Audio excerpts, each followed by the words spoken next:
Okay, I guess we're going to get started. Thanks everyone for joining today's session. My name is Melissa Minkow. I'm the Global Director of Retail Strategy for CI&T. We are a digital solutions provider specializing in unified commerce technologies by modernizing experience platforms. Lots of big words, but we do best-in-class digital experiences for retailers. Joining me today, I have Scott Devlin, Chief Information Officer at the Vitamin Shoppe. Thanks for being here. Thanks for having me. Yeah.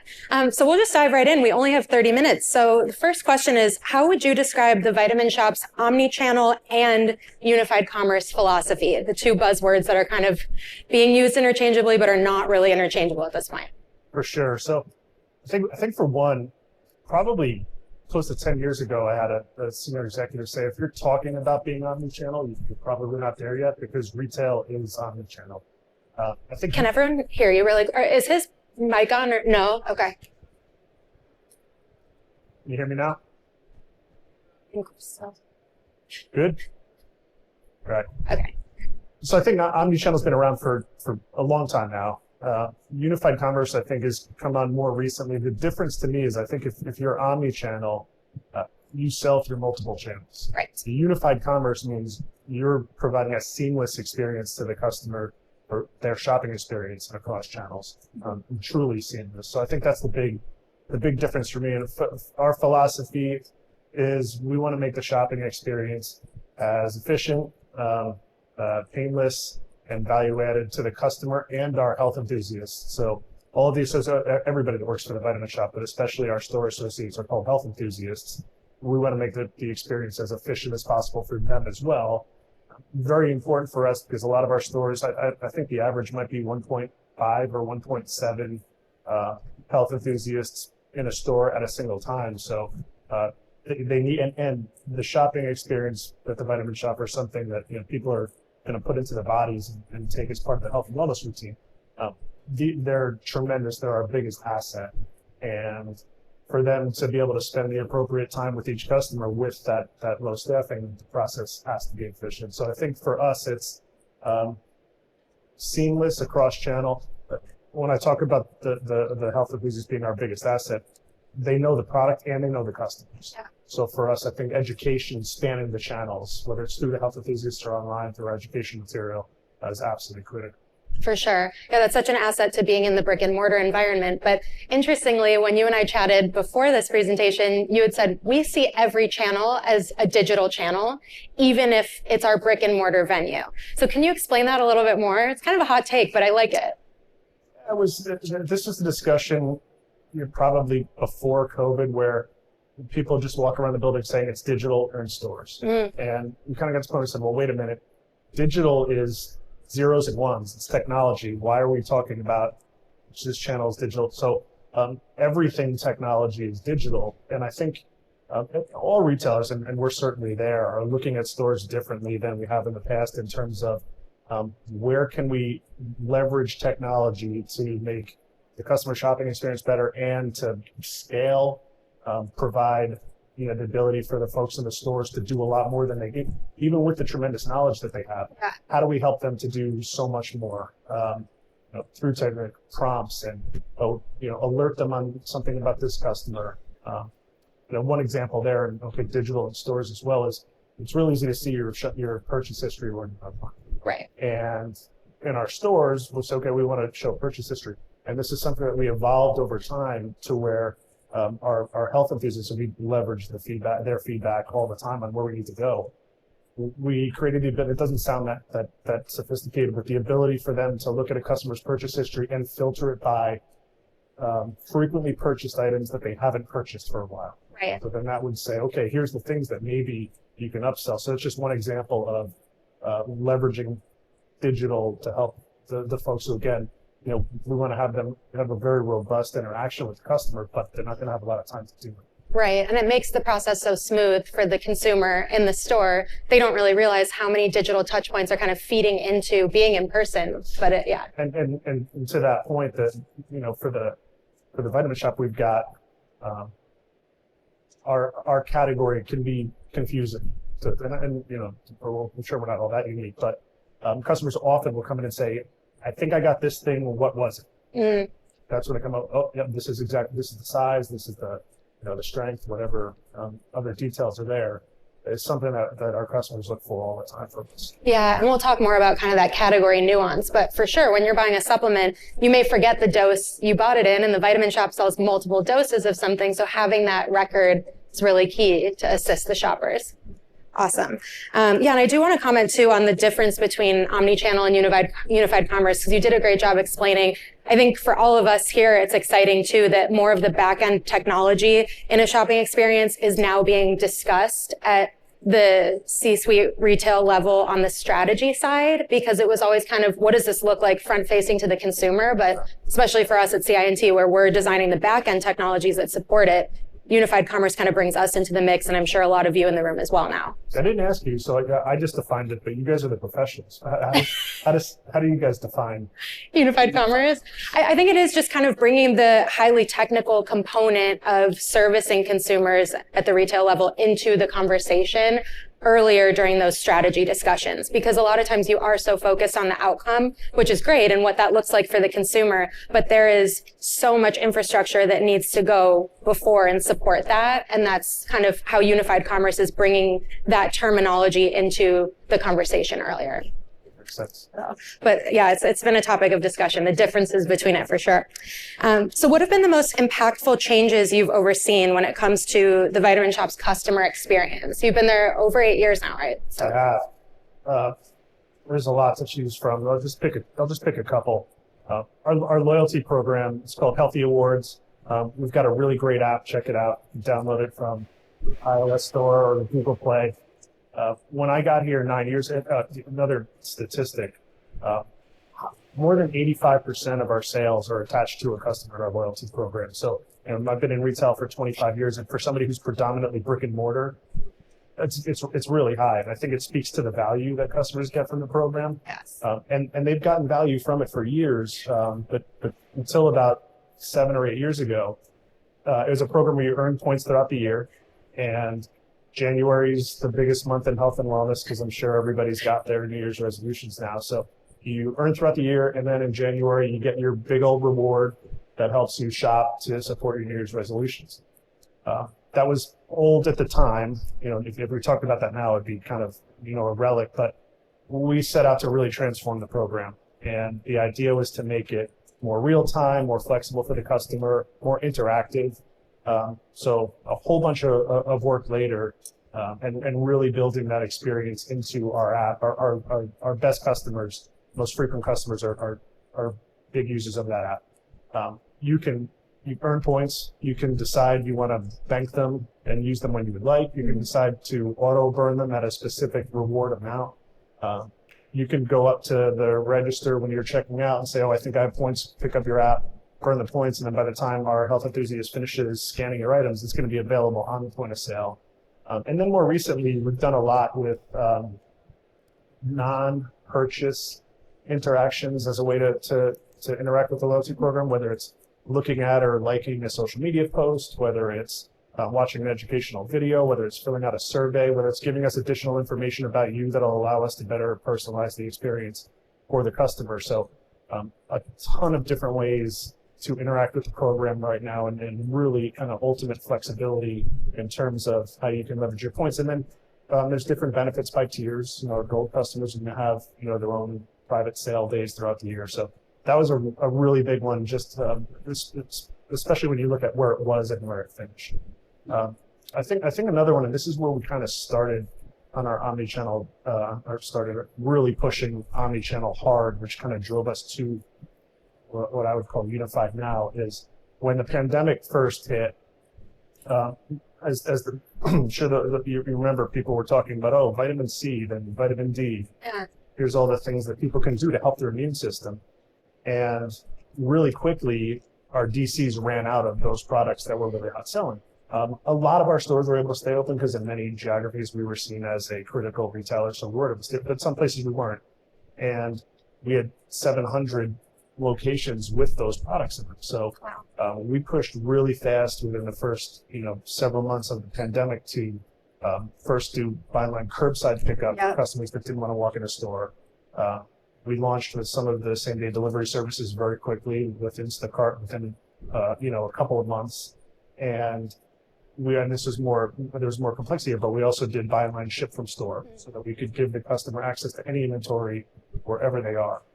And as part of all that, in order to make that online experience frictionless and a good experience for the customer, we also created the idea of a fully mixed cart, so that there were times when it first launched where buy online, pick up in store might be separate, but you could have a cart where 2 items are going to get shipped from our DCs. 1 item is going to get shipped from a store. Another item you need today is going to be buy online, pick up in store. And by the way, one of the initial items you also signed up for a subscription on. So that's all one transaction on the website. And that really kind of streamlined and took some friction out of that experience.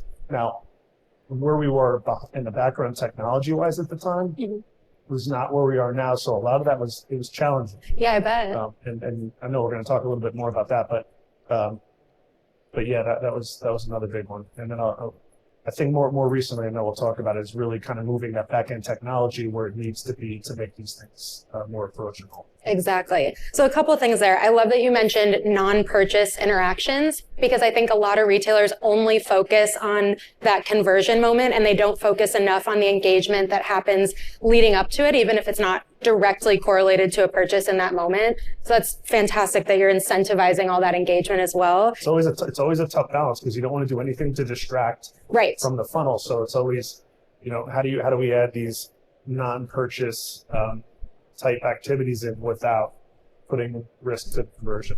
That's what we all as retailers try to balance. Yeah, it's a fine line. And then speaking to the app and just how it's such a strategic tool for the shopper, whether they're in stores or at home, I think is brilliant. I kind of feel like I manifested this conversation with you because 3 years ago, I was talking about how genius it was that you could only use curbside pickup if you had the app. So it incentivized people to download the app. I don't think enough retailers think about those unique incentives to encourage someone to download the app. So I love that you do stuff like that as well. It's great, a very personalized experience, and facilitates a lot of capabilities that other channels wouldn't do, but then you get higher engagement and interaction. So, so you kind of highlighted we might be going here, but what were the biggest challenges you've had to overcome when modernizing the customer experience? Absolutely. So I would say that at the top list, since we're talking about digital in stores, is that legacy store technology was just not built for omni-channel experiences. Yeah. Omni-channel experiences didn't exist when we put our legacy point of sale system in the 90s.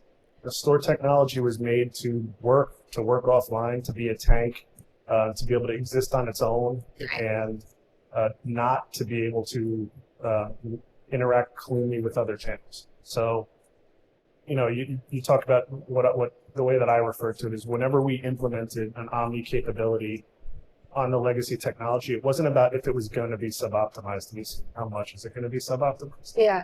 So it's when you're talking about signing up for a subscription and you need to send, a file somewhere to make it happen, where the digital technology that you're interacting with was built, more modern technology built with APIs and microservices. Right. So that was the biggest challenge. And then I guess as you start to modernize, another challenge is when you're kind of working in both worlds. That can be a big challenge as well. Yeah, absolutely. We always talk about kind of the domino effect. If you don't have a composable structure, if you're dealing with legacy, you're going to create a lot of problems down the road from a transformation perspective if you're trying to change or update one thing and it's not a flexible architecture. So I know you've been doing a lot of unified commerce work to support the omni-channel experience. Awesome.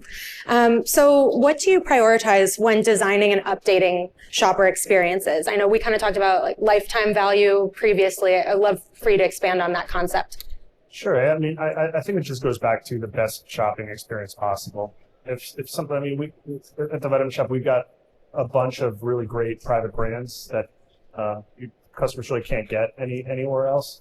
But it's a category that is available, big box, pure play. So we need to have, it's got to be the experience. Yeah. So I think what we're prioritizing is the experience. And obviously if the experience is right and the product's right, then the customers are going to come. So that's really where we need to be strong and show up in a way that the customers say, well, I like shopping there more because it's easier, because they know me more, because I like talking to the person in the store because the app is really easy to use. So I think it's got to be a big it's ease for the customer. But then, as I said earlier, I think right there is ease for our folks in the store. Yeah. Because the easier it is for them to use these technologies, the more they're going to adopt the thing that's behind it, whether it's a special order where you're adding a direct-to-consumer product from an in-store transaction, or working to encourage customers to sign up for a subscription or upselling, or you name it.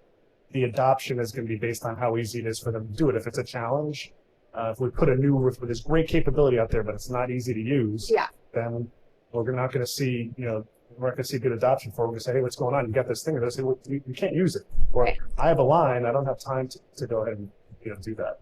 Yeah, and that's where your customer is two people, right? It's your end consumer and it's also your employee. Internal and external customers, for sure. Exactly. I love that. That's always top of mind in what you're thinking about with your technology. Great. So let's address the elephant in the room, or the buzzwords that we haven't covered yet that we would maybe get kicked out of the conference if we don't. So AI and generative AI. So you guys have a unique perspective on AI, and I would love for you to kind of share with the crowd what that is. I would say it's not you guys, it's me. I have a unique perspective, and I apologize to anyone out there who's I don't want to offend anybody, but people come and say, hey, we can help with your AI strategy, or if you want to implement AI, we can help you do that. And my answer is always, we don't have an AI strategy. We have a create better experiences for our customers, make our store folks' jobs easier strategy. Right. And if AI can help do that, then awesome. Yeah. And we've got solutions in place, and we've had them in place for years that leverage AI. And it does a great job for what we're using it for.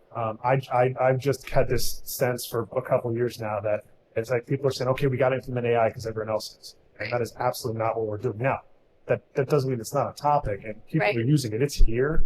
So the one thing that I do talk about is, as a retailer, and I know most of my peers are doing this as well, is you've got to not ignore it. And what we're doing around that is, I spent a lot of last year working with my security team and others to create a policy, to create governance around it, educating the senior leaders in the organization. And the reason really being education as well as awareness for us, because we know people are using it. But somebody, in another area of the business might not understand that if you put something, somewhat proprietary into a public version of ChatGPT, then it's out there in the wild. Right. And we do like to say that AI remembers everything and it likes to gossip.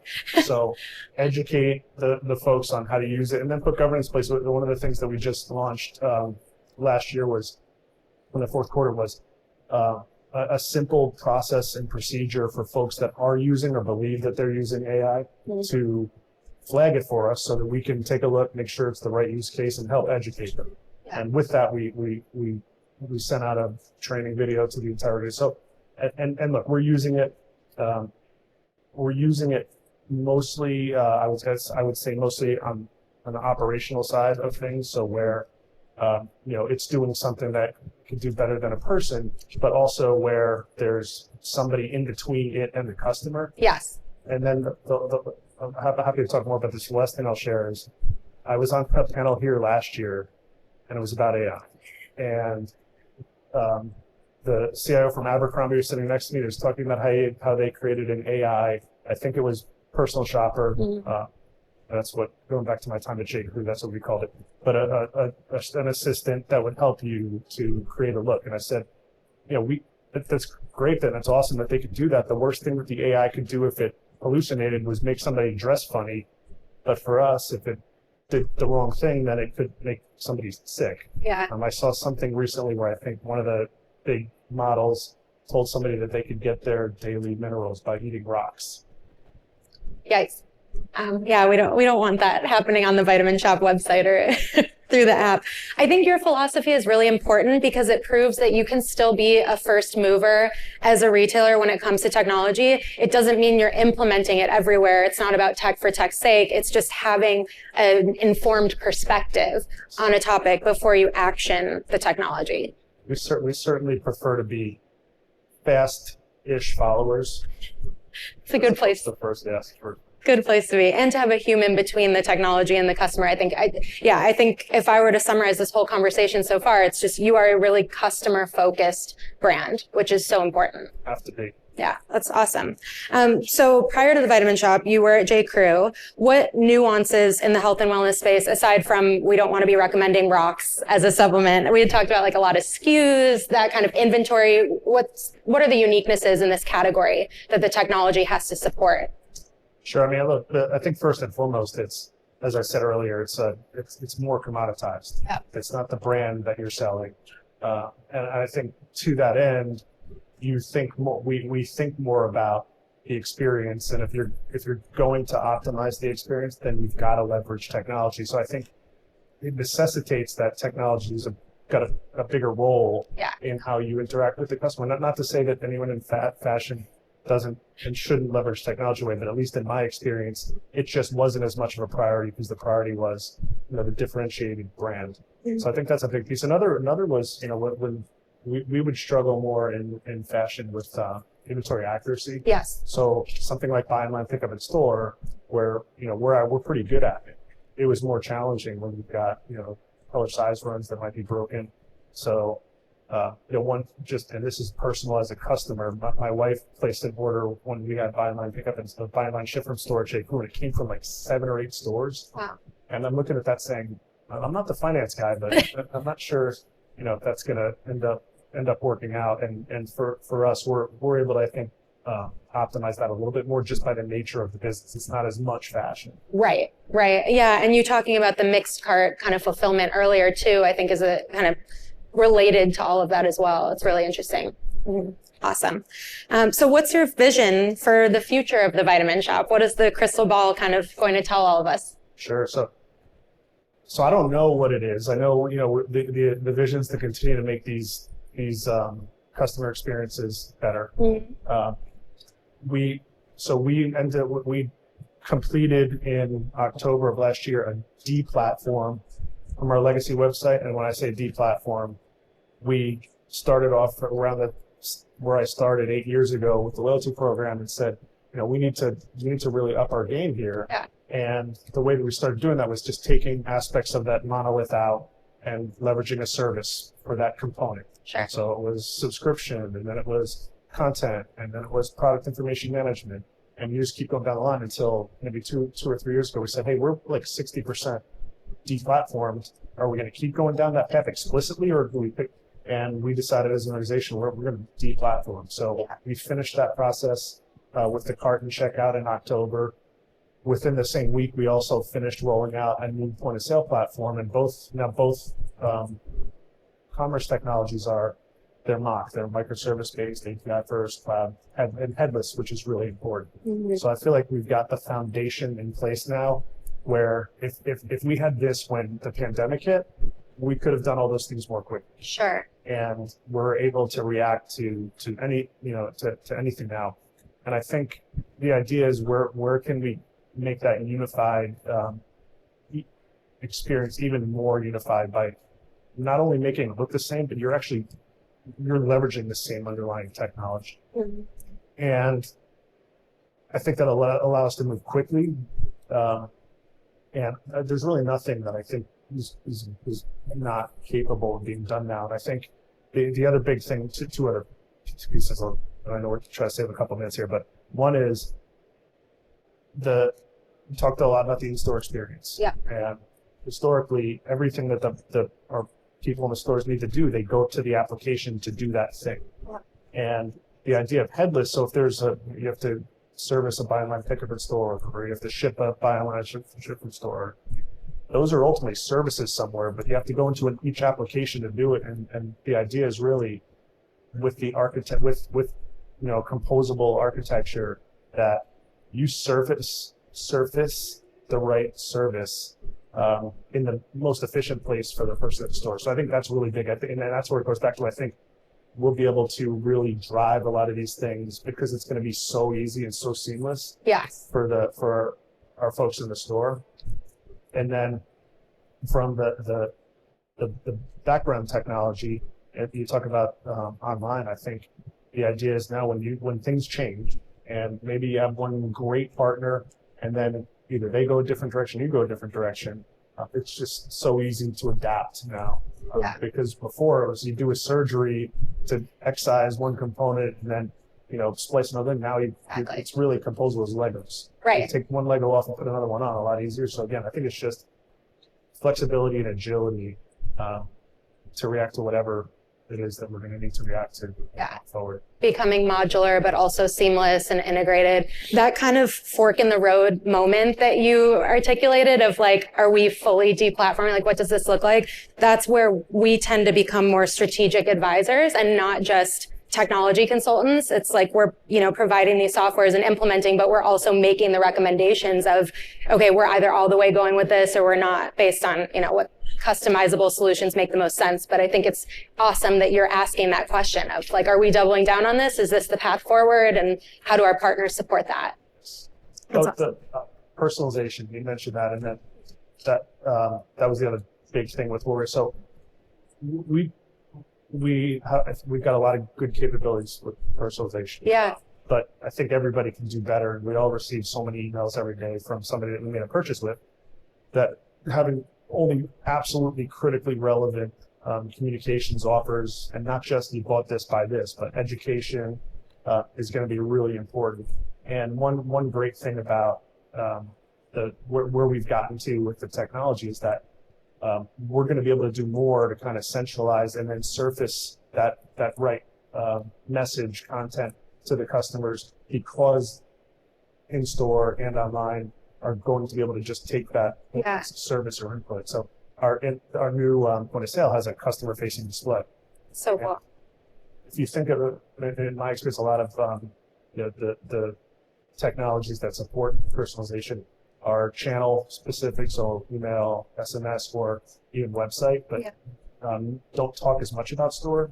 But now that we've got that digital asset in the store, we can think about it in the same way to push that content from the customer or our health enthusiasts. That's awesome. And it's a really important modern way of thinking, for sure, is that individualism with your consumer. And especially for you guys, from a health perspective, no two customers look the exact same. So being able to make those really tailored recommendations has to be flawless for that. So awesome. Well, we have a little bit of time left. Are there any questions in the audience?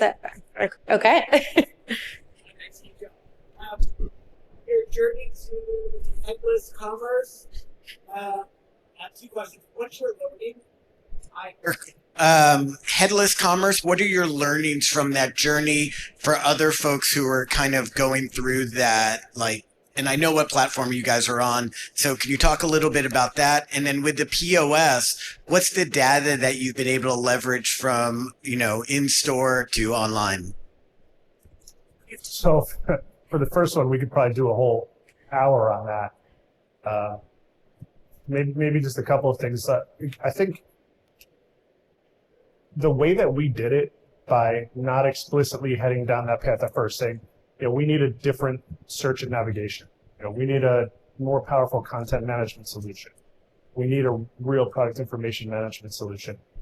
Going about it that way, I think, made it much less daunting, because now we just improved our ability through an ROI project. And I think that was one of the biggest things that got us the support we needed organizationally, was that we didn't say, hey, we're going to deplatform and we'll see you in 2 years or 3 years.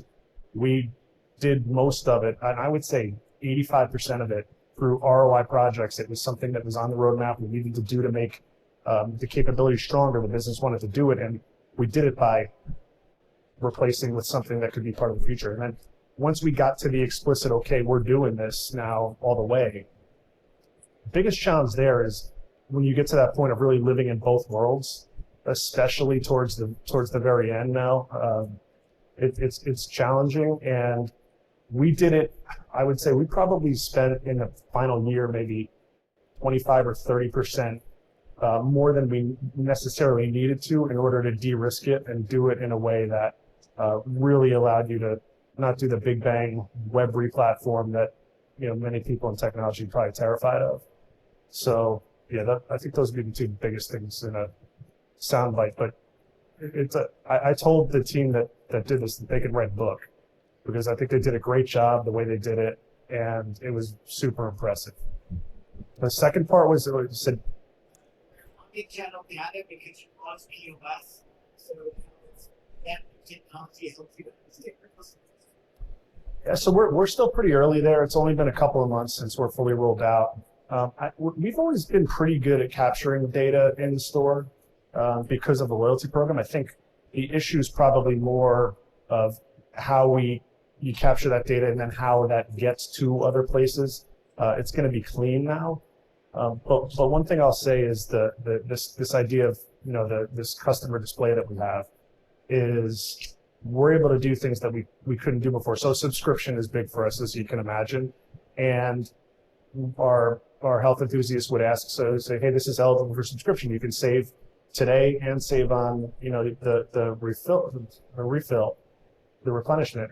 And now we have that show up on that screen that shows the actual dollars that the amount that the customer can save today. And it made we've seen a pretty good bump because it's like, whoa, that's real money. That's not saying, oh, you can save 10%. So that was really big. And another kind of, I guess, thing that we've seen pretty quickly here is customers being able to see their points and convert those points in the middle of a transaction. We actually saw a higher redemption rate of rewards. That's crucial. That's like the biggest. Awesome. Okay, well, we're just at time. So thank you all for joining us today. Really appreciate it. Enjoy the rest of the conference. Thank you, Scott. Really appreciate it. Thank you.